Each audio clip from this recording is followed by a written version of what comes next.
It's time for the Spoony One! Wrestling Show! It's time for the Spoony One! Wrestling Show! Okay, so this one could be rough, as usual. I know this because I was talking about this on Twitter, and I talk about this on Twitter to kind of interact with the fans and get their view on things, and mainly get their arguments so I can, basically argue with myself on camera and formulate the counter arguments so I don't have to argue with people in the comment section later. So if that's why it seems a little schizo, that's why. But again, I kind of seem to stand alone on this one, especially as it comes to the end. Although really the end is all people are really going to talk about, care about, or remember when it comes to this. Is it right to call it a pay-per-view since you paid nothing for it? I don't know. Survivor Series. It's kind of clear that even the WWE didn't really care about putting any effort into this one other than the main event. There were matches, but who even knows? Yeah. There is kind of ephemeral. Although I thought the other matches on the card were, well, the Dean Ambrose match was very, very good up until the end, which is, you'll notice that happens a lot in the WWE, where they have great matches up until the end, as is the case with the main event. And Dean Ambrose especially seems cursed. You can almost guarantee, actually that's pretty much been every match in his fucking career, isn't it? Dean Ambrose, you pretty much can tell he's going to have the best match on the show, and then the ending is going to suck. Or a genie is going to appear and the ending will suck.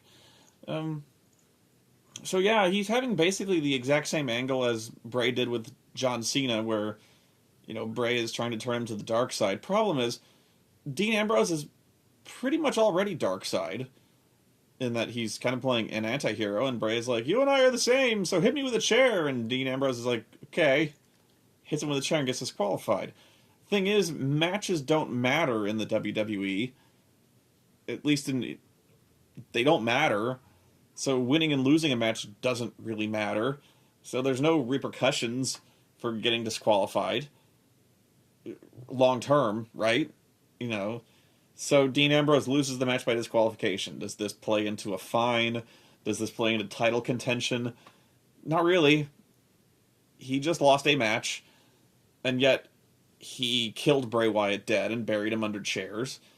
What's the fallout to this? Probably a TLC match at TLC. That seems to be the only lasting consequence. That's what when I seem apathetic about what goes on at a show, when I seem apathetic about who wins and who loses, when I say who cares, it's because nothing matters. There's no consequence to most of these matches most times. Even when something does matter, it doesn't matter. As is the case with Survivor Series. And I'll explain when I say how the show starts. Show starts with the Authority coming out and essentially booking the entire angle at the beginning of the show. Wherein, the Triple H and Stephanie come out and they start kissing Vince's ass. For what reason? I don't know, because the match is already set up and it's not like he's going to call it off. Maybe they're hoping he will, I don't know. But then they start saying, well, even if we lose, we're still going to be running the show from Stamford. And then Vince goes, well, not actually, because in the contract it says you're going to be completely hands-off. You're not going to affect the wrestlers in any way. Okay.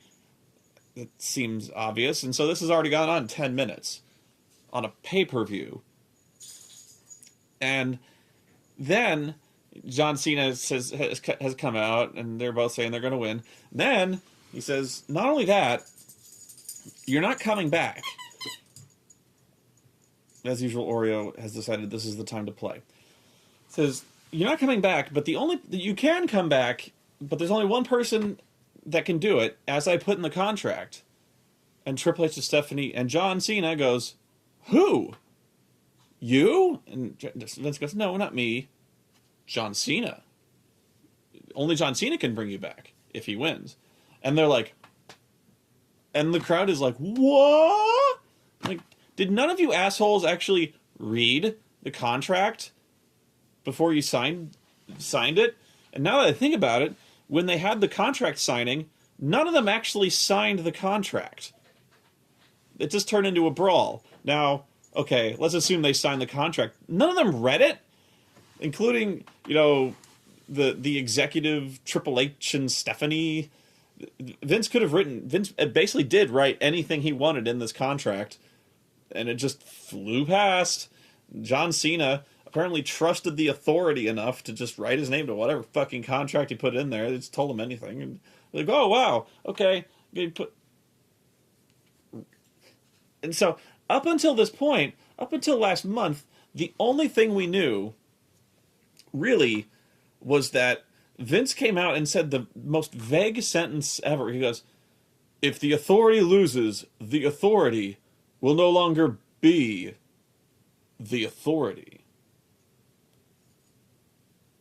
That could have meant, like, fucking anything. The commentators immediately kind of tried to clarify, or at least vaguely, again, I use the word vaguely a lot here, but it's true. They, like, speculated they'll no longer be in power? ... question mark? And I go, I don't know, you fucking tell me, and the wrestlers seem a little confused what it meant. As, like, if you don't fucking know, the audience doesn't fucking know, does it mean... And Triple H and Stephanie didn't know what it meant until... Here's your bone. Triple H and Stephanie had no idea what it meant until the fucking pay-per-view. The day of. Okay, right away you are not instilling me with confidence in buying the fucking network, which was free this month because the network subscription numbers came in, and out of fucking desperation, and this reeked of desperation, they gave away this month for free. So, this took 20 minutes of no matches. They set up the entire angle right away. And this was new, or at least relatively new. I think they realized the week before, I think it was last SmackDown. People are telling me it was last Raw. I don't think so. I think it was the Friday before, like 2 days before the pay-per-view on SmackDown. The lastest minute you could, they realized that there is absolutely nothing at stake for Cena's team if they lose, other than the authority will be pissed. And they're already pissed, so it's like everything was... The only thing at stake was the authority losing. So they're like, oh, well, I guess we gotta have something at stake for Cena's team if they lose. So at the last minute they go like, oh, well, Cena, if your team loses, you're all fired. Except John Cena. And I like that bit they added to it. Because from a storyline standpoint, this actually would have been kind of interesting. Except from my own cynical standpoint, it was like... It seemed to me like... It seemed to me that was the only way that... I'm sorry, there was a noise distracting. It seemed to me they added that everyone on your team is fired except John Cena was added only so that the audience might conceivably buy it as a stipulation. Because John Cena's been fired so many times that nobody actually believes it. Right? So they're not going to actually add a stipulation where, like, if you lose, you're fired, because nobody in the world believes they are going to fire John Cena. Right? Like, you're not going to fire John Cena. You might believe in the crazy kooky world of WWE, they would fire Eric Rowan. They might fire fucking Dolph Ziggler. Okay, they're not going to fire John Cena. When Vince McMahon was telling John Cena, if you lose, you're fired, when he was going to defend the title against CM Punk, you were like, you're not going to fire John Cena. And sure enough, when Cena got fired, I think it was against the Nexus, he literally... He wasn't off of TV for 15 minutes. He didn't miss a week of television, and he was fired. It was the funniest thing. John Cena, when fired, was on TV more than when he was employed. it was amazing. John Cena can no sell being fired, so I was like, I thought it was so funny where I really think they added that little parentheses, except John Cena, so that you might actually believe that his team could lose. You know, I thought that was cute. It's like, well, if Cena's going to stay employed, well, he might actually. So, from a storytelling standpoint, if I was going to take that little cynical meta thinking aside, it does. I thought of so many great plot lines to come out of that, where Cena's team should lose. Because somebody said, this is where I start arguing with myself. They go, well, you can't just have Cena's team lose. You can't just fire all four of them. I'm like, well, they're not getting fired. It's like, well, in character, you can't just fire all four of them. How are you gonna bring them back? That's bullshit. I'm like, it's like a comic book. You can do this. They've done this way worse. You don't have to do this like John Cena, where Cena is just like. You can do this to where you bring them back, but it doesn't bury the stipulation where, nobody stays fired. You can do this to where Triple H kind of waves the stipulation away. Where Triple H, he comes back and he's gloating and he says, well, guess what, guys? You're all fired. Unless. And he makes deals with them. He says, but there is a way you could keep your jobs. Maybe if you work for me. Or, if he does something to humiliate them. He says, he gives the mafia thing. He says, I'll let you keep your jobs. And the guy goes, just like that? He goes, just like that. But one day, I'm going to call in a favor. And you're going to answer. Something like that. My idea, and this is the best idea I've had ever, was that all four guys get fired. He fires all of them. And then he says, I bet you guys are real pissed off. They're standing in the ring and they're just dejected. He says, you got no job, you got no health care. Well, he's in Obamacare, but you know what? He says, you got no jobs. I bet you guys are real pissed off. And I know who you're pissed off at. John Cena.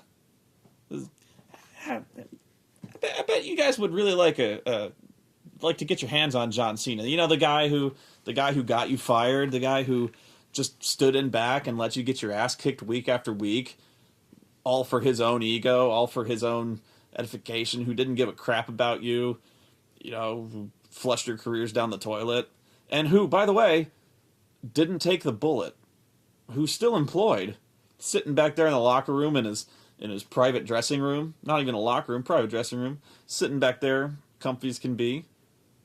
It doesn't seem fair, does it? Which one of you guys would like a shot at him? And kind of all four guys are like kind of looking around like, yeah, that ain't fair, is it? Triple H goes, You know what? I got an idea. I'll let all four of you have John Cena. I'll let all four. You can have a match with John Cena at TLC. You know what? I'm gonna make it. You guys, one more time. You got a 4-on-1 handicap. It's gonna be. You guys can have a match with John Cena, and whoever pins or makes John Cena submit can have their job back. Whichever one of you. Have fun. And then he leaves. And then, John Cena's backstage and he goes, oh, well, John, you could win this one. But you've got to put each and every one of those guys through tables. Something like that. So it's a TLC match. So you've got this great thing where you've got a 4-on-1 handicap match, but all the four guys are also beating the crap out of each other because there's only one job for grabs. Right? So they all have to beat up John Cena. So they all hate him. John Cena's fighting for his life. The only way he can walk out of there is to beat up these four guys who are kind of his friends. But it's just this big melee. So, and Triple H the whole time is sitting there back there in his private box going, ah. I thought that would be a great way to play that one out. And then you can have something to do. So then the person I was arguing with goes like, well, that's one job back. What about the other three? I'm going, this isn't hard. You know, I just made up a great match to bring back at least one guy. Then you don't have to, this isn't, you just have to come up with logical ways to bring them back for one more match. Do you notice how I did that? Where they're fired, but Triple H finds a way to use a match to give one of them their jobs back. Even though they're fired, they shouldn't even be in the building. He goes like, you know what, I'll give you guys another match. You get your job back. So maybe then you can still have Big Show do this thing where one of them, he lost the match and he just comes crawling back to Stephanie. He's like, please, oh God, I'll do anything. I'll do anything you want. He's just pathetic. He's just wretched. And so that's an easy way to do it. He just becomes this complete sycophant. He is, and they treat him like dirt too. They treat him like slime. He's just pathetic. Like, Big Show is trying to maintain his pride.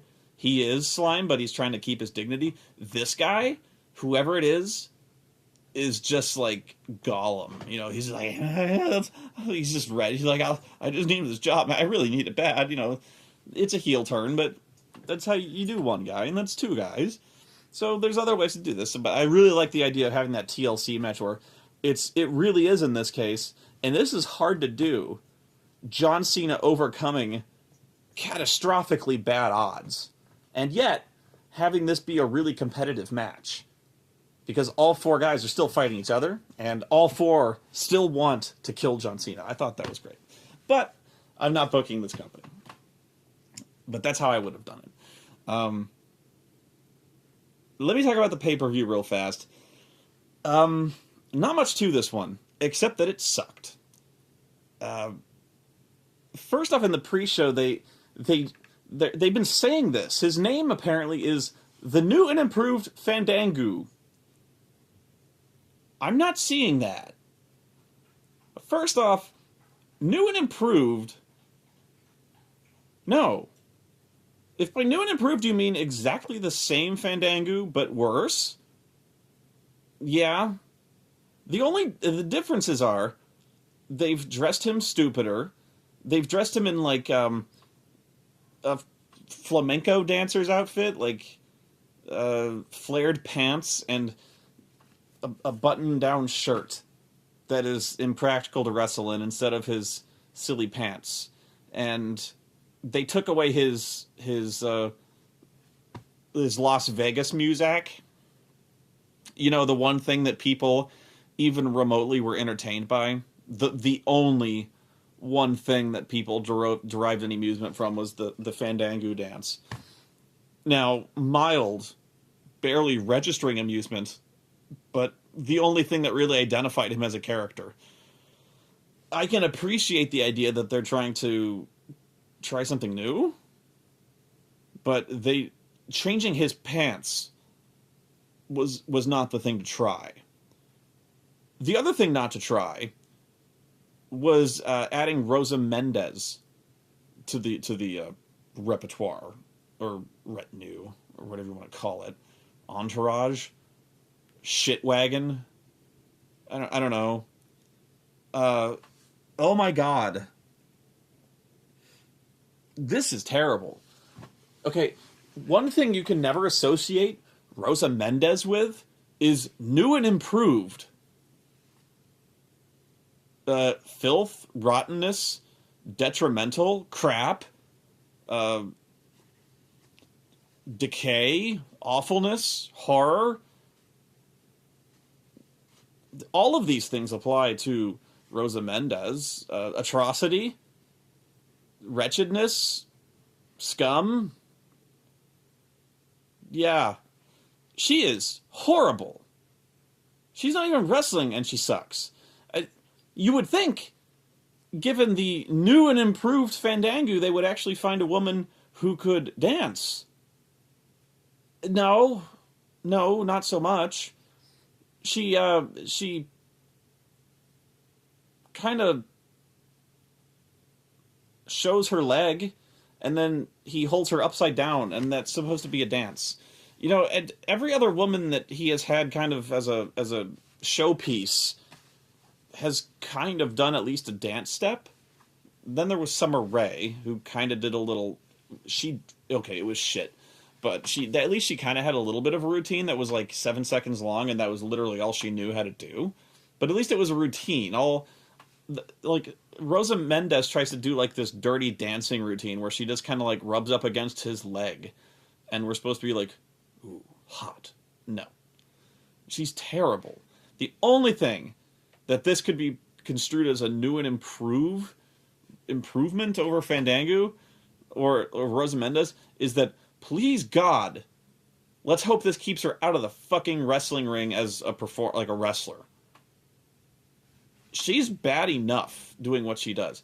He almost killed Justin Gabriel with a top rope leg drop, like legit. Oh my God, he almost fucking crushed his skull. This was ugly. Bad match. Justin Gabriel deserves way better. Not good. Then there was Jack Swagger versus Cesaro. I'm not even going to go there when it comes to Cesaro anymore. I'm tired of repeating myself. Wasn't Jack Swagger supposed to be injured? Because I distinctly remember John Cena announcing that Jack Swagger was on his team for the Survivor Series.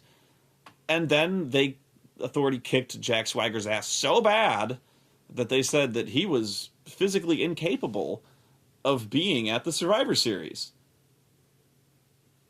Well, here he is. And apparently he was doing well enough to defeat Cesaro in 7-minute match. Cesaro, he beat Cesaro. I mean, I know in character he's a clown, but he was getting his ass suplexed around and thrown around like a child, so like he looked fine to me. So in character, I can only assume that John Cena is a colossal dick who wouldn't let Jack Swagger back on his team, even though he made a phenomenally miraculous recovery after having his head thrown into a steel post and then curb stomped twice, recovering from a concussion in a miraculous amount of time. Can he be back on my team? Nah. No, because even though Sheamus was also knocked unconscious, who can we get back? Should we put Jack Swagger on a team? Not Eric Rowan, who, by the way, what the fuck?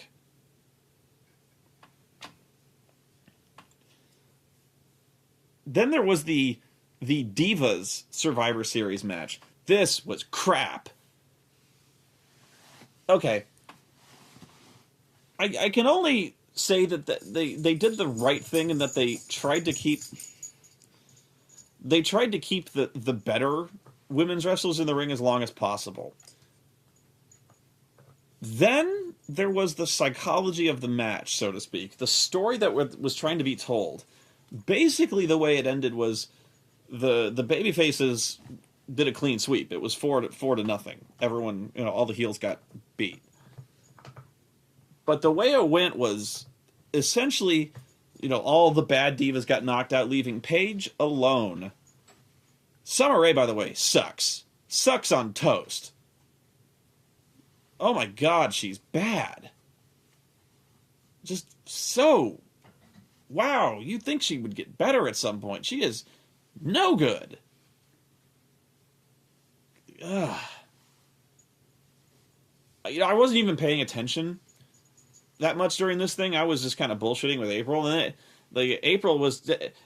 between every sentence, she would, interrupt me going, oh my God, she sucks. Is that Summer Rae? And I'm like, yeah, oh God. And she was blowing some spot.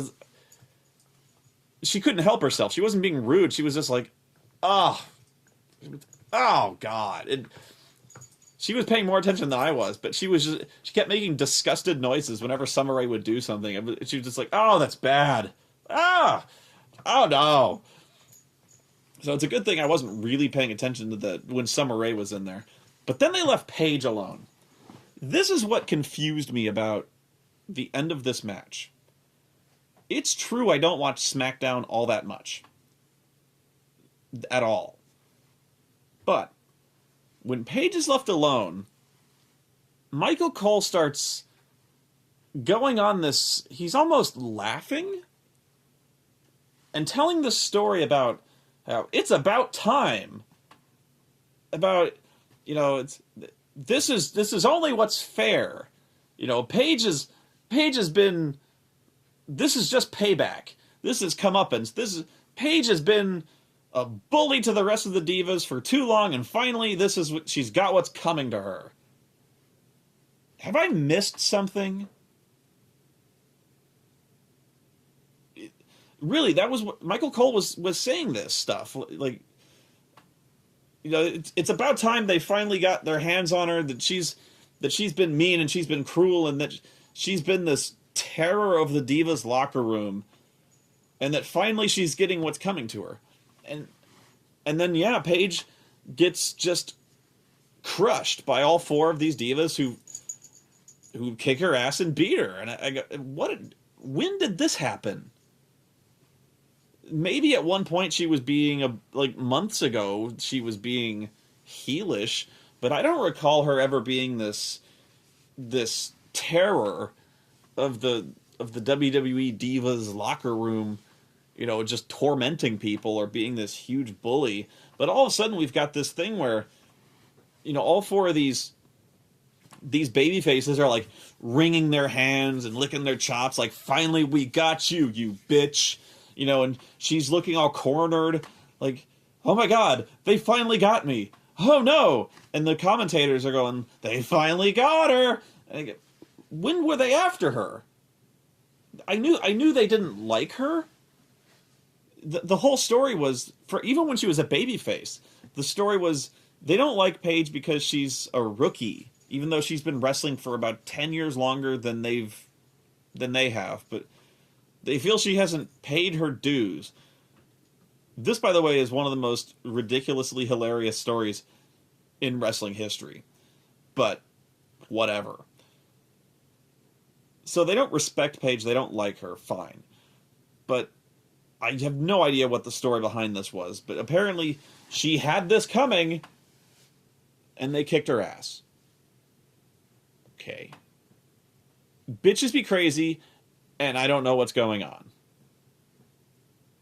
Which leads me to the Bella, the evil Bella versus AJ for the butterfly belt, which lasted about 8 seconds. In which case, the small booby Bella turned heel by giving her a completely stupid, what I guess was supposed to be titillating kiss on the side of on the ring apron, and then getting pinned. And that was supposed to be, I guess it was supposed to be shades of Daniel Bryan losing his title in 15 seconds at WrestleMania, which, remind me of that one, by the way. That was a good memory. So, the Bellas are now heels together again. I don't care. Bitches be crazy, and I don't know what's going on. I don't know if you're going to see AJ around much longer. I hate to break that to you. I think she's on her way out. Yeah. The Fatal 4-Way Tag Team title match. The Matadors are in a tag team title match. I know I've been saying they should have one, but it sounds so weird to say they're in one. The Gold and Stardust, stupidest name. The Usos, because of course, and then Johnny Cage and Johnny Cage Dow. There was only one outcome here that was possible, and I don't know whether to laugh or cry. The Miz and Johnny Cage Dow won. I don't.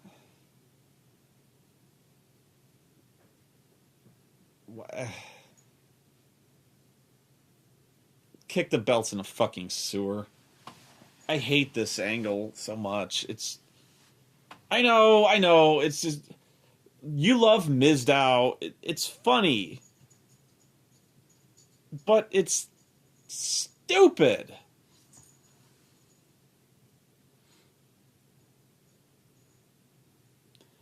How long are they going to do this? Really? How long are these guys going to be on top? Like, because these guys. Let me put it this way. They're a tag team that's not a tag team. You know, they don't. They have no reason to be tag team champions at this point. They don't tag at all.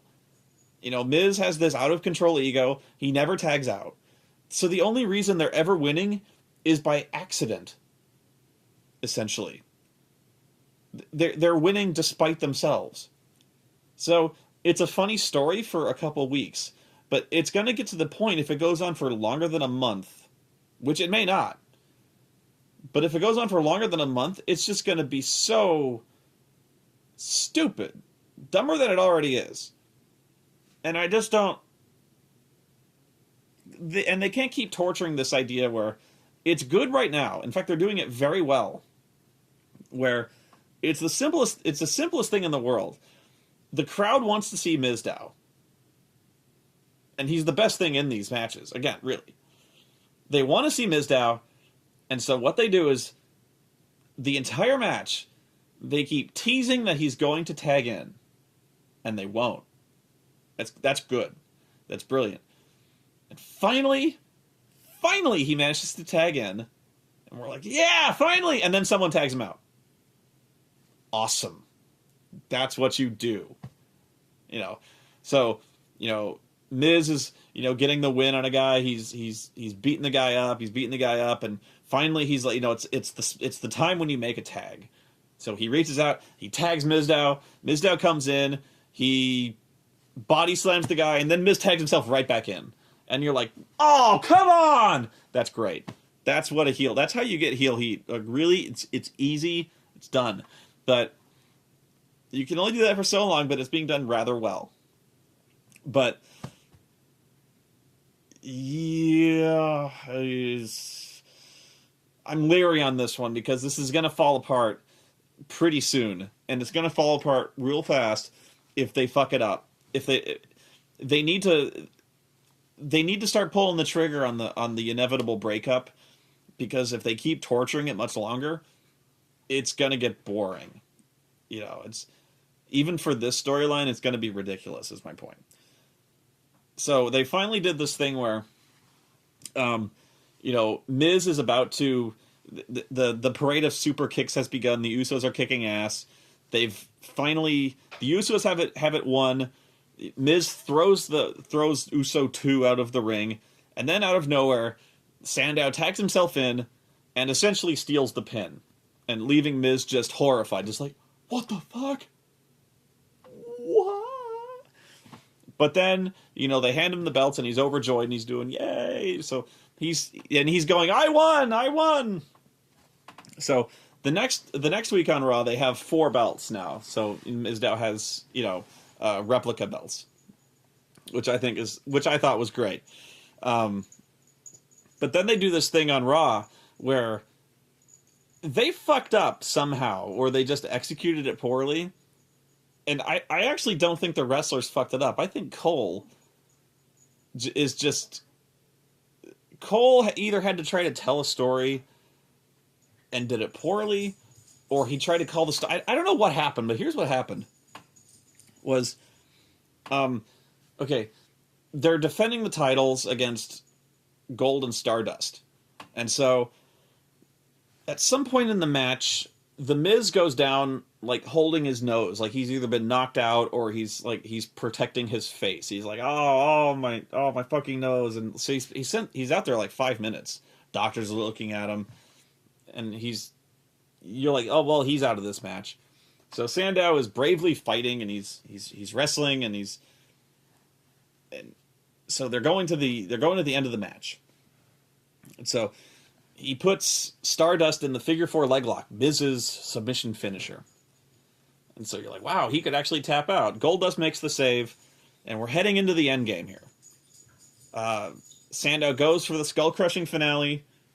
Reversals all over the place. Sandow gets pushed into his corner. And then out of nowhere, Miz tags in, hits the skull-crushing finale, I believe, and gets the win. Cole loses his fucking mind. He goes, "Are you kidding me? You have got to be kidding me. Miz stole that pin. Sandow did all the work. And you see what happened?"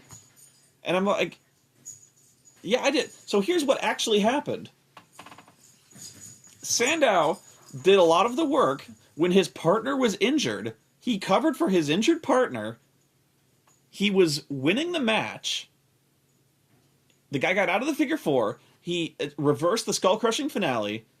And he was about to get kicked in the face with like a top rope drop kick or something like that. No, the beautiful disaster kick. He was about to eat Cody's finisher when Miz blind tagged himself in.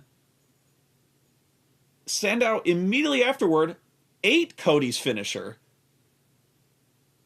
And then Miz retained the titles. So, had Miz not blind tagged himself in, Sandow would have been beaten and pinned. So, I call that good teamwork. Like, they tried to put over Miz as being like this selfish prick. He saved Sandow's life. He got kicked in the face, but like he saved the titles. I don't see how this was selfish at all. Maybe his intentions were selfish, but Jesus Christ. You know, Sandow was about to get kicked in the face. He tagged in and won the titles. But Cole was going, "That selfish prick. He did everything, and then he stole the pin." No, he didn't. God damn it. I have to fast forward to Raw because Raw sucked even worse. There were two things. Okay, they brought Larry the Cable Guy in. I'm sorry, I did not watch these segments. I watched almost exactly like 10 seconds of Larry the Cable Guy. The first thing that happened was he came out in a luchador mask with no shirt on. I immediately fast forwarded every time I saw his stupid face.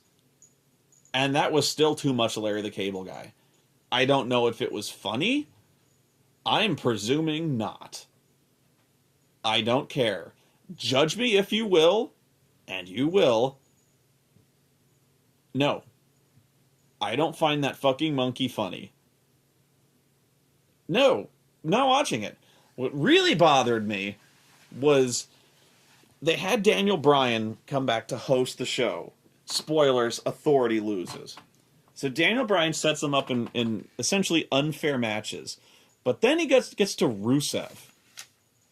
And he says, "Rusev, you have a choice. I can either book you in a U.S. title defense against every superstar on the Raw roster, or you and Lana can get in the ring, I can drop a gigantic American flag down, and you can say the Pledge of Allegiance in front of all these people." That seems horrible. And besides, fighting the entire Raw roster did not stop John Cena and Randy Orton from winning. Look it up. But, so right away, this angle is offensive and sickening, really. So then we proceed to get the angle, the segment where Rusev and Lana come out, and they essentially refuse to do it. And so Daniel Bryan goes, "Well, I could bring everyone else. I could bring all the guys out here and have that match if you want. So one way or the other, I'm going to have, this guy oversee things." He brings out Sergeant Slaughter. Sergeant Slaughter never got promoted over Sergeant, by the way. This seems weird. Anyway. So Sarge comes out and proceeds to physically intimidate a frightened woman into shaming herself and her country in front of millions of people. And then, forcing an athlete who has come over to this country to do the same. And I'm like, this is just disgusting. All because for the crime of being Russian or Bulgarian or whatever you want to call it. Like, this is just terrible. You could not ask for a better way to make a guy a babyface. This came off as such bullying. And this isn't me cheering the heels. This isn't me torturing the truth here. This is not me being cynical or snarky or doing my normal thing where I kind of like twist things a little bit. No, this guy was bullying a crying woman into essentially, you know, not singing another nation's national anthem, but saying the Pledge of Allegiance to another country. I'm like, that's horrible. Like, that's stupid. And physically intimidating her, basically. For what reason? Because she says that America is dumb, that Americans are weak and stupid, and tells people to shut up. Okay, that's rude, but she has the right to say so. Sure, she's rude. Sure, she doesn't like Americans, but she hasn't forced anyone to start singing the Russian national anthem. As far as I know, Rusev hasn't interrupted the American national anthem. Other people have interrupted the Russian national anthem. Sheamus has done so. This is seriously disturbing to me, especially considering they've really been champions of this anti-bullying campaign, especially considering Sheamus is the poster child lately for the anti-bullying campaign, and here he is kicking Russian people in the face for just being Russian. Watch this segment again. I was actually legitimately kind of disturbed by this. It's uncomfortable as hell. Yeah. Like, you may not... It's one of those things where, you know, you may not like these guys for being heels. I disagree the fact they are heels, but even if they're heels, this is fucked up. Imagine if the positions were reversed here, and they were making an American do this to Russian shit. This would be inexcusable. You would be cheering this American guy never to ever, ever do this. If never. Just, wow, this was horrible. Seriously, like, Rusev is the most inspiring figure on this entire fucking show. Best babyface in the company. I honestly, and Daniel Bryan never followed through on his threat. Honestly, he should have stripped him of the U.S. title. Rusev should have gladly handed the fucking thing over. He's like, if this is what Americans are like, you can keep this fucking piece of toilet paper you call a U.S. title, and thrown it on the ground.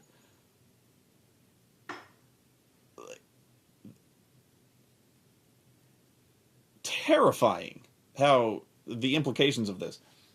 Just, wow, bad.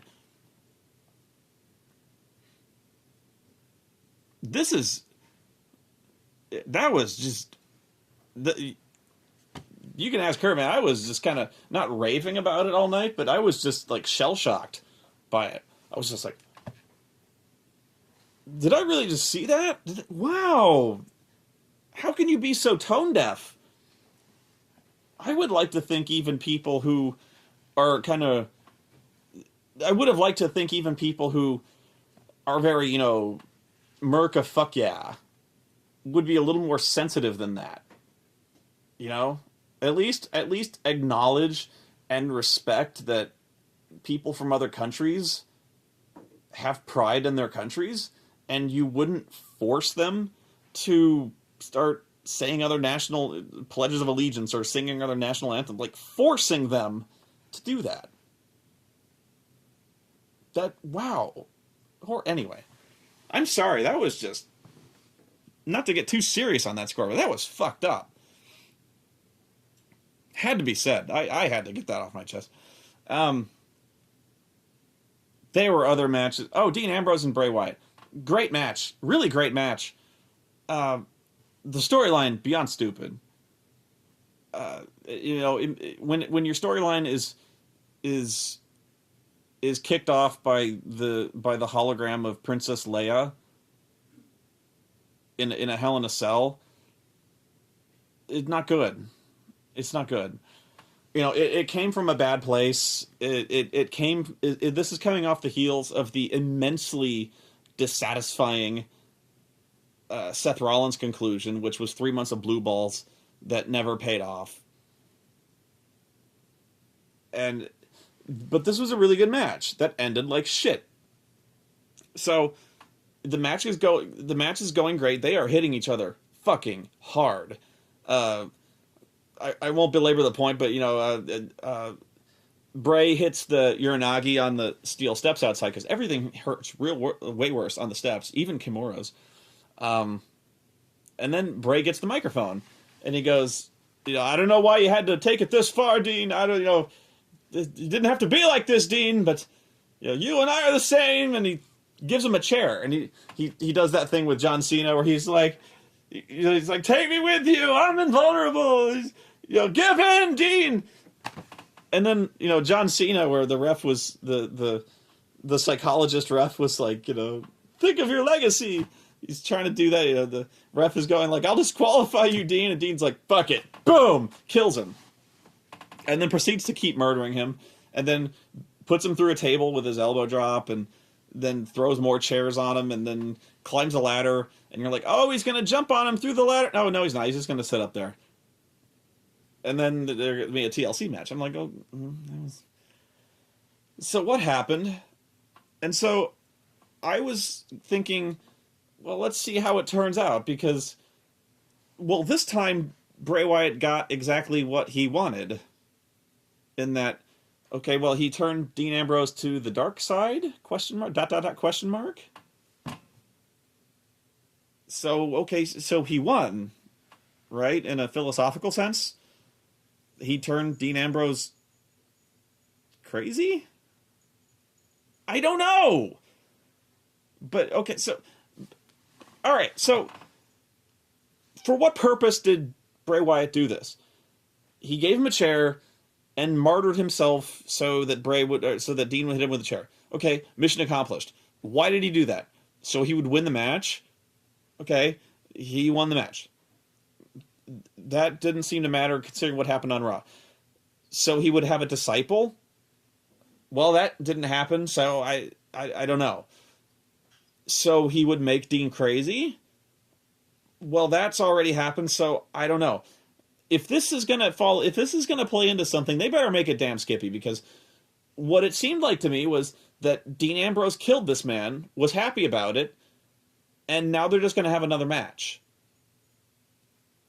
Because then what happens is Dean Ambrose has a really great match with Luke Harper that, guess what, ends in bullshit. Because every Dean Ambrose match has to end in bullshit. They are having an awesome match, and they are beating the shit out of each other. Seriously, I would go watch this match. See if you can find it on Raw. This was a great match. Luke Harper and Dean Ambrose are just killing each other. And it's not a great match because they're killing each other. It's a great match and they are killing each other. I should clarify. But then, out of just for no reason, Luke Harper just pushes Dean into the referee, and the referee now decides, despite all of the rules infractions we've seen up to this point, they've used nothing but closed fists, they've been raking the eyes, they've been biting, they've been pulling nostrils and stuff like that. Now he decides, oh, I got bumped into. Ring the bell! And everyone is like, this match was like 15 minutes long. They keep doing this. I hate this so much. Where they have a great match, competitive, back and forth, but because they don't want to beat anybody, they just go for some cop-out finish. I hate that so much. Then they have, Dean Ambrose is like, I'm crazy, so he's going to go and get a chair and beat the crap out of him, and maybe they're trying to establish he's got like a violent streak now, whatever. But then Bray Wyatt comes out, who apparently, after being savagely beaten with a chair and put through a table less than 24 hours ago, is fine. He's just fine, he's pissed off, and he beats the shit out of Dean Ambrose also with a chair, and I believe puts him through a table. So yeah, it's always great, isn't it? Where he's learned that when they're just essentially Looney Tunes characters.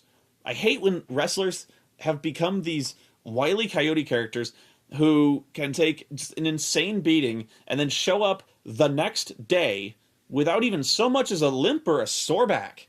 There used to be, you got hit with a chair, you were in a neck brace. This is so fucking stupid. He couldn't at least pretend like he had a headache or something like that. God damn. The only selling that he did as a result of this was that he's pissed off.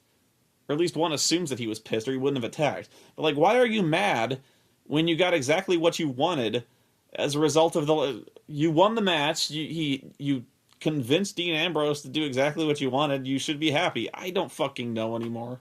The bitches be crazy, and I don't know what's going on. Then Daniel Bryan makes Kane head of concessions, and yet even though he's head of concessions, he still has a boss that's warning him not to drop the fries. I thought he was head of concessions. And then the Ryback orders protein drinks from him, and I don't know of a single fucking arena in the nation that sells protein drinks, but then the Ryback is intensely stupid. Kane throws a wiener at him, and then the Ryback squirts condiments in his face. And apparently this is a theme now, and somewhere Dean Ambrose snaps a pencil in rage at somebody stealing his gimmick. I don't know. I hate this. Okay, I'll go to the Survivor Series thing, because it's the only thing anyone wants to hear about. Team Authority versus Team Cena. Immediately, this is what pissed April off, was Mark Henry just turns around and eats a Big Show punch to the face, gets pinned within seconds. Right away, that is bad. I don't know. It's lame when somebody gets punked out like that. I don't like that. Unless he was injured, there's no reason to really do that. But, whatever. My favorite moment was that they, the Ryback. I think the second elimination was the Ryback. The first guy on the babyface team to get knocked out and beaten was the Ryback. So, after at least 2 weeks, maybe 3, of the entire show's overarching storyline on Raw was, we have to get the Ryback. The Ryback has to be on our team. Is he on Authority's team or is he on Cena's team? Is he on his own team? Will he join anybody? You know, is he turning code? Is he can we trust him? So first week, you know, he's attacked John Cena. He must be with the Authority. You're right. Second week, we have to get this guy. You've lost your edge, you know. We have to convince the Ryback to be here because we need him. He's the big guy. We got to have this guy. He's the big guy. He's the Ryback. So, at least 2 weeks of television centered on getting the Ryback. Capital R, lowercase y, capital back. So, they get the Ryback, and then he gets beat first. So much for that shit. Thanks for wasting our fucking time. What the fuck was that? So, right away, I post on Twitter, well, this match is colossally stupid. And then I start getting heat. Fuck you. This match was booked stupid. Why do you do that? You're trying to put Ryback over like some big, menacing threat, and then he gets bitch made immediately. Unless this is some kind of joke, and we're trying to punk out the Ryback, which I doubt. What the fuck are you doing?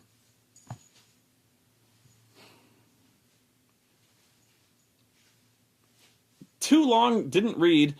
It goes on, and then the Big Show turns traitor and decks John Cena in the face and knocks him out, and Seth Rollins beats him. And all of a sudden, oh shit, John Cena's gone. And now it's 3-on-1 And the only guy left is Dolph fucking Ziggler. Oh, I need to rewind. They spoiled this match like right at the beginning of the show because they added when they added the stipulation that the only guy who can bring Triple H back was John Cena. The commentators proceeded to harp on that like for 4 times before anything started. They go, now if John Cena's team wins and the Authority's kicked out of power, the only guy who can bring them back, if he wins, is John Cena. The only guy who could bring the Authority back if they lose is John Cena. Remember that. Remember that if they lose. I'm like, I get it. So you're telling me John Cena's team's going to win, right? And if he does, we're not saying he will, but if he does, John Cena's the only guy who could bring them back. So so Team Cena's going to win, yeah. And if they do, then he's the only guy who can bring them. So it's down to Dolph Ziggler and everyone else. So now we're like, oh shit, we're screwed. And the arena's like, oh shit, we're screwed. Because it's Dolph Ziggler and he always loses. So, and I'm laughing. But I'm also a little confused. I'm going, are they really going to Dolph Ziggler? Why now? Why the fuck would they start putting any horses behind this guy now? But okay. So they start doing this thing, and apparently Dolph Ziggler entered in the God mode code.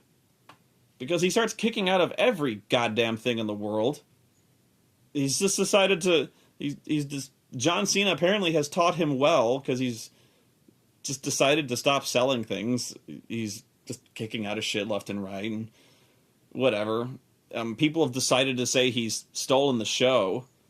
I don't exactly know how it's stealing the show when your entire performance is just eating power bombs and kicking out. But whatever. Fine.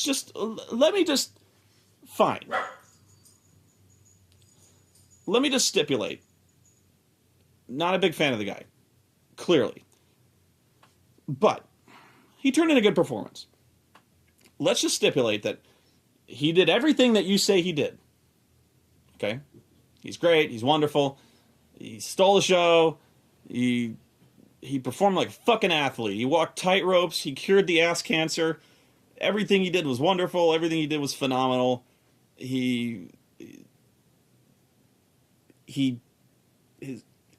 performance was so good. His moves were so good. The Fame-Messer he did was so good. Everyone in the arena and everyone at home, including myself, popped a foot-long boner and Rainbow Bright shot out in the end of my dick. That's how good it was. Okay? He's that good. They still fucked it up. And they're still gonna fuck it up. But here's how they fucked it up.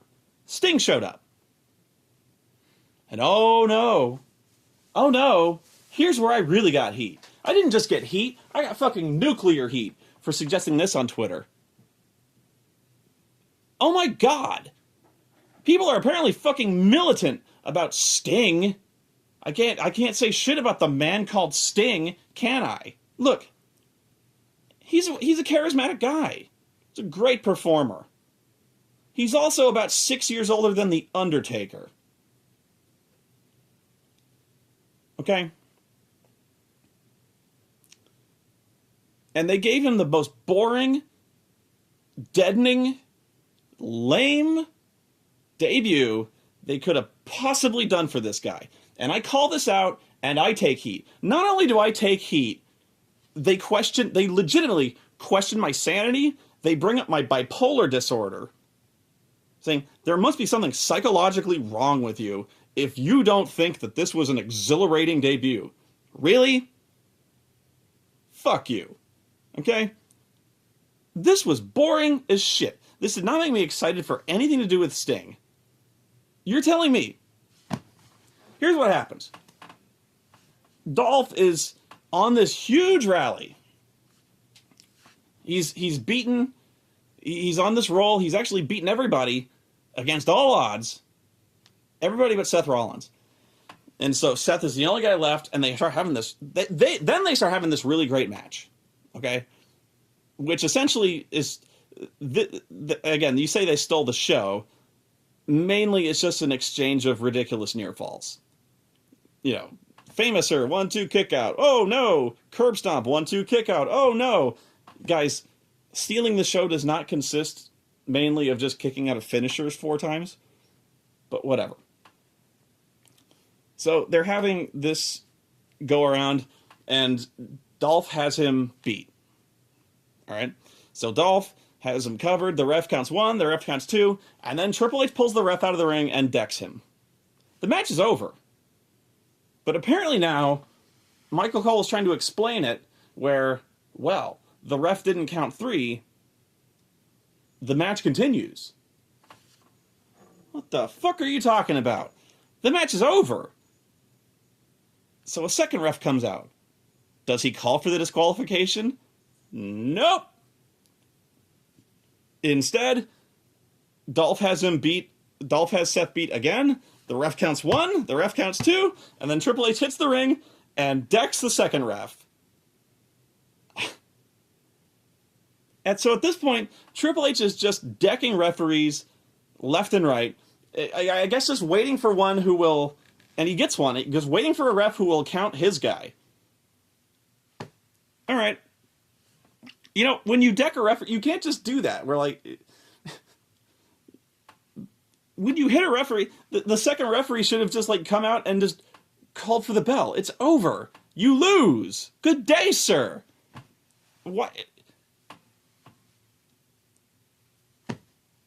I know you wanted to have that dramatic 3 count. Okay, I get that. I get that you wanted to have Seth Rollins, you wanted to have Dolph get the big pinfall and have his hand raised. Then don't have Triple H fucking deck the guy. All right?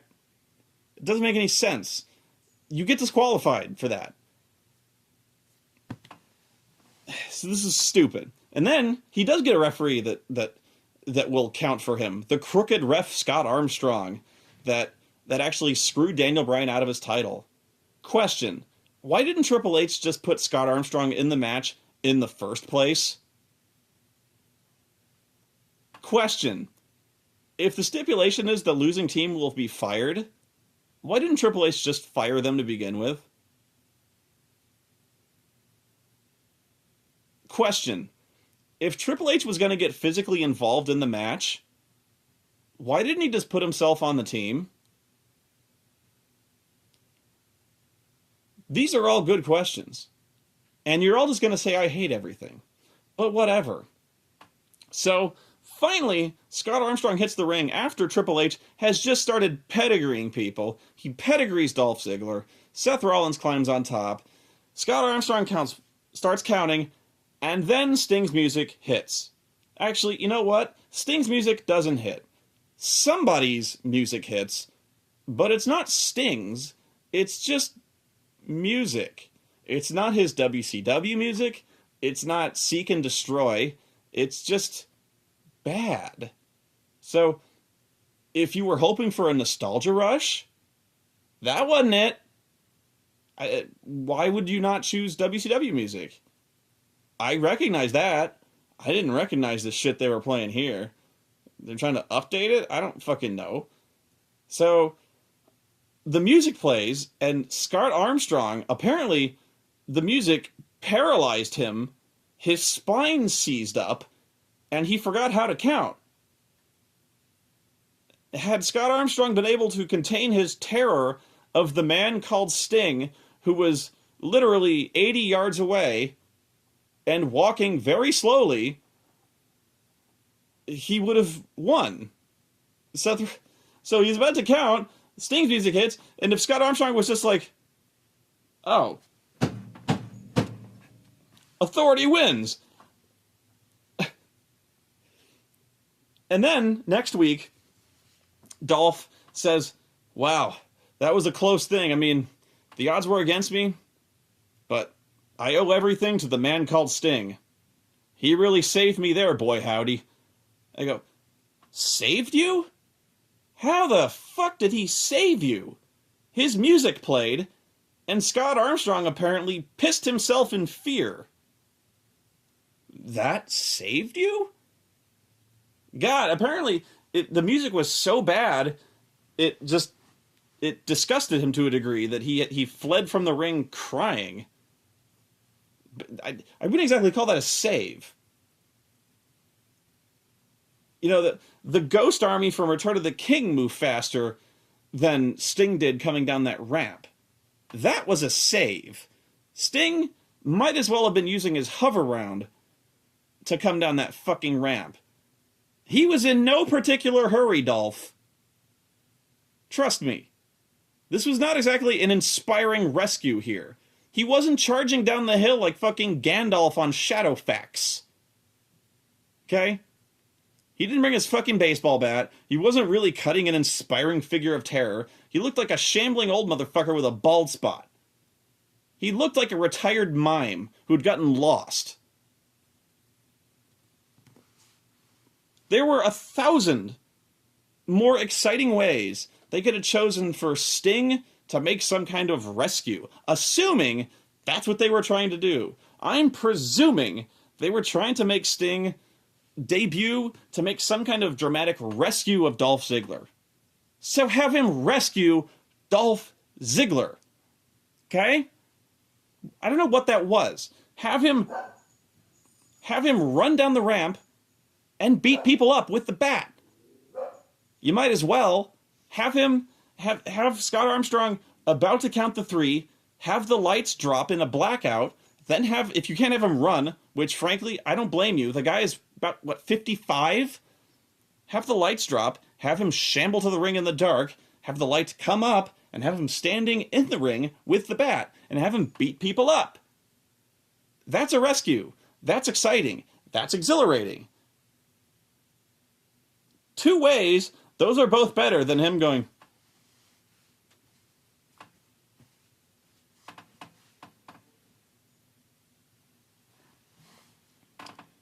he shambles to the ring. Looking fucking old. Because he is fucking old. Then he proceeds to, I was going to say stare. I said stare initially. He proceeds to look at Triple H. And Triple H looks at him.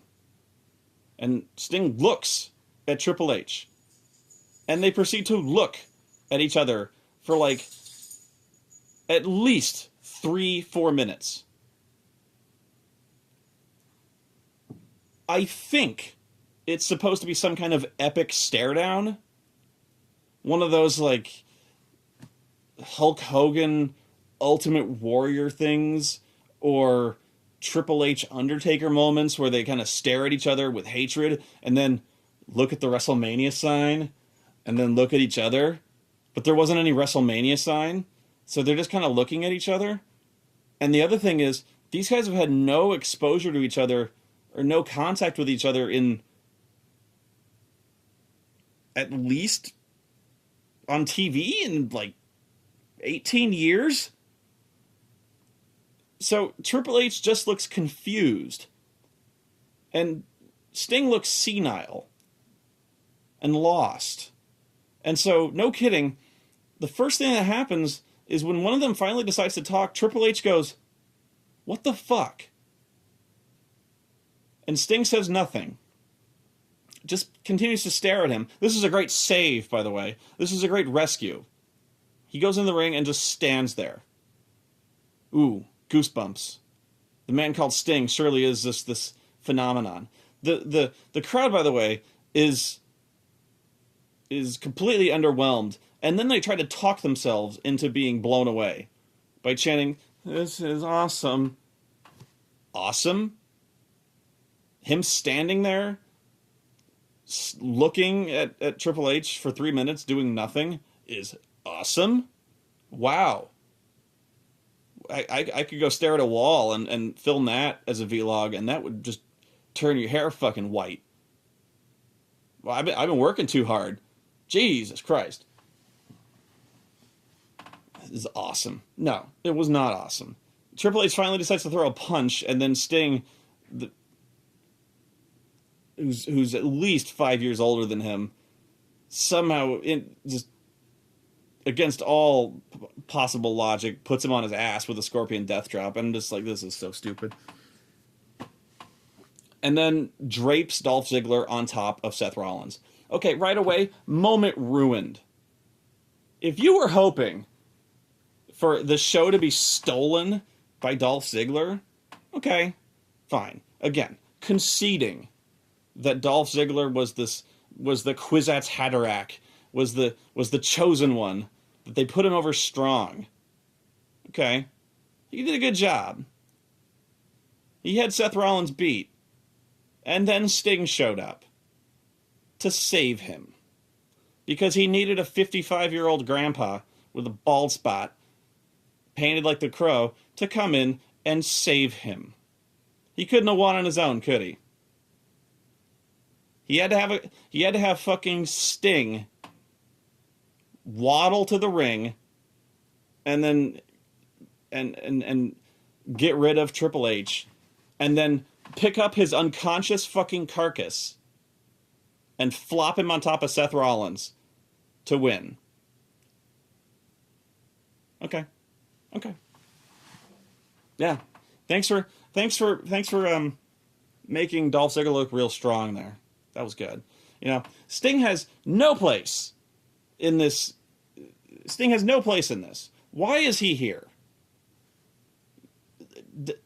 Unless he's going to be the new authority figure, what the fuck is he doing? He has a problem with Triple H? Why? What the fuck is he doing here? He has literally no reason to interfere in this unless he happens to be the next authority guy. And guess what? On Raw, he ain't. They're bringing back the fucking laptop. And by the way, if you're hoping to sell network subscriptions, that's not happening with the anonymous Raw general manager, because I fucking guarantee you, as soon as people start hearing Michael Cole every 10 goddamn minutes answering the iPhone ringtone with, "May I have your attention, please? I've just received another email from the anonymous Raw general manager," people are going to start shooting their own televisions. It's not going to happen. This is not a good sign. So, I don't know what you want. You know, you think I'm crazy? You think I'm out of my mind? You think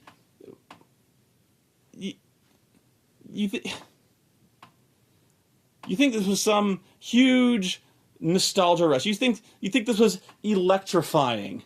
You know, this completely underwhelming, nonsensical arrival of the man called Sting, who just appears for no reason at an arbitrary time to go down there and stand before this man who he apparently has a problem with for no explained reason, which I'm sure they'll make some shit up for. Presumably so they'll have a match at WrestleMania.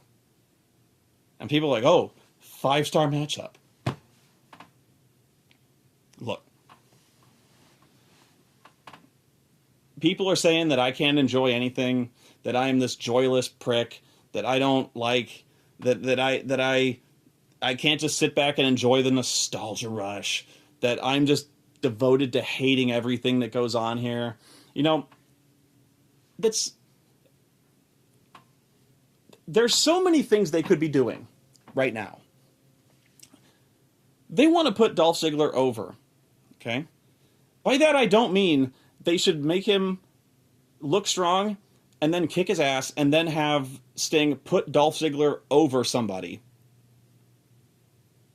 He doesn't need rescuing. Have Dolph Ziggler look strong. Have Dolph Ziggler beat people. It's fine. I don't care. You know what? I really don't care who they put there. I don't like the guy. But put new people in there. We don't need Sting. We don't need a 55-year-old old motherfucker and Triple H on pay-per-view. The match is going to suck. It's going to be bad. You know it will. You better pray They don't have Undertaker versus Sting. You better pray that doesn't happen. Oh my God. You'd better hope that Triple H, if they have that match, can carry Sting to a decent match. Because I don't see it happening. You know, it's... We don't need this. We have so many new characters out there they need to bring up, and in a hurry. Because if John Cena gets injured, if Randy Orton gets injured, they are in such deep shit. And they're doing everything they can right now to bury guys like Dean Ambrose, especially Cesaro, and so many other guys deep beneath the earth. They desperately need to bring some of the newer guys and some of the veteran guys who they need to give them a chance. They need to bring Sami Zayn. They need to bring Finn Balor, Kenta. They need to bring Tyson Kidd. They need to bring so many of these guys up to just freshen things. Guys who have been proven. These guys have pedigree, so to speak. But they need to start handing the ball off, because the one thing we don't need is Sting. This is not the seasoning we need here. We don't need to go backwards. We need to really, really push forwards. You know, it's... So yeah, when Sting showed up, I was not happy. Especially when he showed up in the way, this completely underwhelming way. You want to have him show up, have him be exciting. Have him do something awesome. Have him do something that moves a program forward, something that involves wrestling. Have him... This isn't about Dolph Ziggler. This doesn't advance Dolph Ziggler at all. This advances Triple H. This completely eclipsed Dolph Ziggler. Sting and Triple H... Dolph Ziggler, this is about Sting and Triple H. Now that's all we're talking about. Oh, Dolph Ziggler was good too. Yeah. Seth Rollins, he got beat. But no, all we care about now is Sting and Triple H. Oh, they're going to have a match. That'll be great. Sure. No, well, what do you want me to tell you? What? You want me to tell you that this was this feel-good, electrifying stare-down, that I could feel the hate crackling between these two guys who have never met? You want me to tell you that this was some kind of debut that was 20 years in the making? You know, that this was surreal, that, you know, Sting has never been in a WWF ring, that this was a piece of history that I was watching shamble down to the ring, that I should have just sat back in awe and soaked it all in as this history just flooded my senses, that I should just... That the man called Sting, that the icon Sting should have just dominated my entire memory of this. And I should have just let myself be swept away in the nostalgia, like all of you were. You know, if you wanted to see Sting, you should have watched the last 5 years of TNA. That would have cured you of that little nostalgia kick real goddamn fast.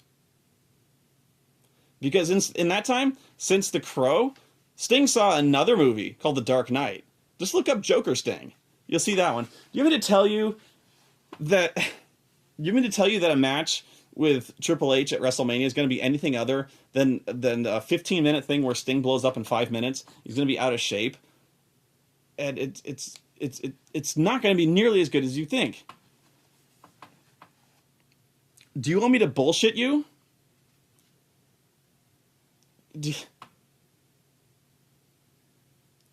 You say I've got a bad attitude. You say I don't like anything. Do you want me to tell you? Do you want me to blow sunshine up your ass? Do you want me to have low standards? Or do you want me to tell you the truth? Do you want me to give you bullshit, or do you want me to tell you the truth? You know what? Don't answer that question. I'll answer it. I've seen the comments already. The whining, the crying. You don't want the truth. You can't handle the truth. Son, we've got a wrestling product that sucks balls, and these balls need to be kicked by men with standards. Who's gonna do it? You mouth-breathing YouTube commenters? I have a greater responsibility than you can possibly fathom. You weep for Dolph Ziggler, and you curse the C Nation. You have that luxury. You have the luxury of not knowing what I know. That burying Ziggler, while tragic, probably saves pay-per-view buys. And my existence, while grotesque and incomprehensible to you, saves buys. You don't want the truth because deep down in places you don't talk about at Xbox Live parties, you want me on that vlog. You need me on that vlog. We use words like kayfabe, mark, work rate. We use these words as the backbone of a childhood spent loving wrestling. You use them as a punchline. I have neither the time or the inclination to explain myself to a mob who rises and sleeps demanding to know my opinion on every goddamn thing in the world and then questions the manner in which I provide it. I would rather you just say thank you and click on an ad along the way. Otherwise, I suggest you pick up a camera and make a blog post. Either way, I don't give a damn what you think you're entitled to!